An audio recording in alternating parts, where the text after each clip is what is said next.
মহিলাদের, কৃষকদের, মৎস্যদের এবং কামারখন্দা থানার জনগণ এবং আপনাদের সবাই। খুনি হাসিনা বাংলাদেশের মানুষের রক্ত নিয়ে হোলি খেলতে চায় বলে মন্তব্য করেছেন বিএনপির স্থায়ী কমিটির সদস্য ইকবাল হাসান মাহমুদ টুকু।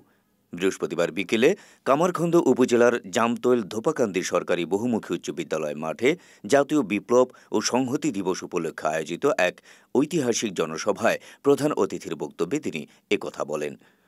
তিনি বলেন, এত মানুষকে হত্যা করেও অনুতপ্ত হয়নি আওয়ামী লীগ, কিন্তু আমরা গণতন্ত্রে বিশ্বাসী, আমরা জনগণের ভোট নিয়েই নির্বাচিত হতে চাই।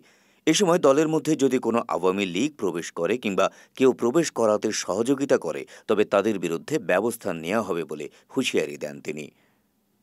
কামারখন্দ উপজেলা বিএনপির সভাপতি বদিউজ্জামান ফেরদৌসের সভাপতিত্বে এতে প্রধান বক্তা হিসেবে বক্তব্য রাখেন কেন্দ্রীয় ছাত্রদলের সাবেক সাধারণ সম্পাদক ও কেন্দ্রীয় বিএনপির রাজশাহী বিভাগের সহ সাংগঠনিক সম্পাদক আমিরুল ইসলাম খান আলিম।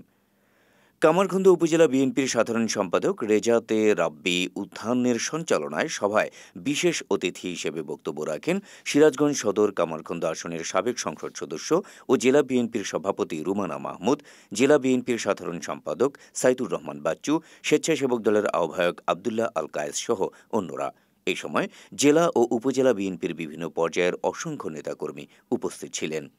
আসলে শেখ হাসিনা বাংলাদেশের মানুষের রক্ত নিয়ে খেলা করতে চায়, তাই সে রক্ত দেখে না।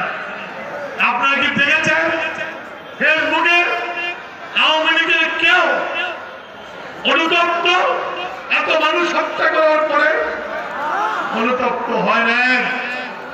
কারণ ওরা আগের একজন বক্তা বলে গেল সাপ, ওরা সেই সাপ। আর আমার বিএনপির কেউ যদি সেই সাপের সাথে আঘাত করে থাকো, জেনে রেখো বিএনপি থেকে ব্যবস্থা গ্রহণ না করতে পারলেও সেই সাপ তোমাকে আঘাত করবে এবং তুমি সাপের বিষে মারা যাবে।